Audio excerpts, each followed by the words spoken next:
Ο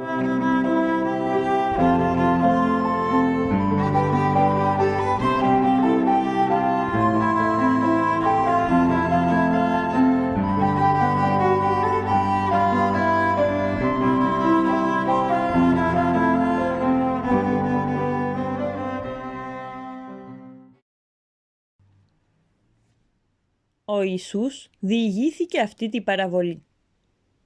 Κάποτε ένας σπορέας, δηλαδή ένας γεωργός, βγήκε στο χωράφι του για να σπείρει σιτάρι.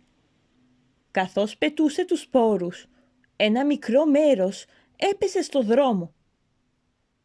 Εκεί καταπατήθηκαν από τους διαβάτες οι σπόροι και φαγώθηκαν από τα πουλιά. Άλλοι σπόροι έπεσαν πάνω σε πέτρες. Αφού φύτρωσαν λίγο, ξεράθηκαν, γιατί οι ρίζες τους δεν βρήκαν υγρή και μαλακή γη. Ένα άλλο μέρος των σπόρων έπεσε ανάμεσα σε αγκάθια. Φύτρωσε λοιπόν ο σπόρος μαζί τους, αλλά τα αγκάθια έπνιξαν τα νέα βλαστάρια. Άλλοι σπόροι όμως έπεσαν σε αφράτη και καλοοργωμένη γη.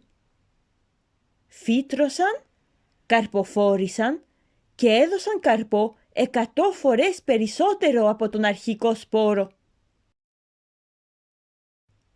Αφού τα είπε όλα αυτά ο Χριστός πρόσθεσε: «Όποιος έχει αυτιά για να ακούει, ας τα ακούει». Οι μαθητές του τότε τον ρώτησαν: «Τι σημαίνει αυτή η παραβολή?» Ο Ιησούς τότε τους εξήγησε: «Ο σπόρος είναι ο λόγος του Θεού. Κοντά στο δρόμο βρίσκονται οι άνθρωποι που ακούν αρχικά το λόγο του Θεού.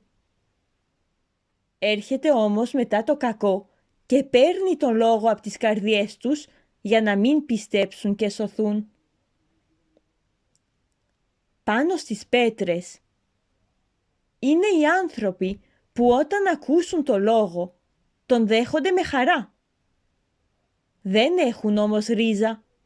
Γι' αυτό πιστεύουν για λίγο διάστημα και όταν έρχονται δυσκολίες και πειρασμοί απομακρύνονται.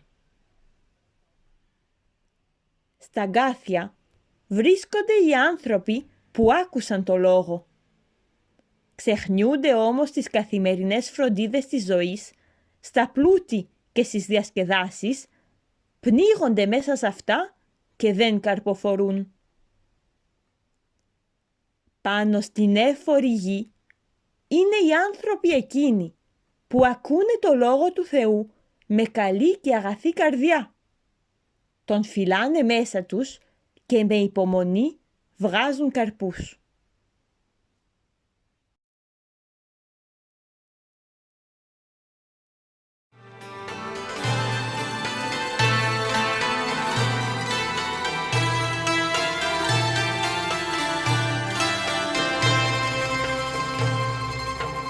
Περιβόλι του Θεού και στου καρπού το γιώμα, πετάει σκέψη μακριά στου ουρανού το δώμα. Του τρίγου η ώρα δεν αργεί, μα η ψυχή μου ακόμα, και έξω χωράφι στη ραγή και διψασμένο χώμα. Το πνεύμα φέρνει τον καρπό και τη σοδιά ψάνει, όρος μέσα στη ψυχή από Θεό βλαστάνει, με της αμπέλου το κύμο, νέκταρ της ευλογίας, θα ξεδίψασω τα χαρώ, μέρες καρποφορίας, θα ξεδίψασω τα χαρώ, μέρες καρποφορίας.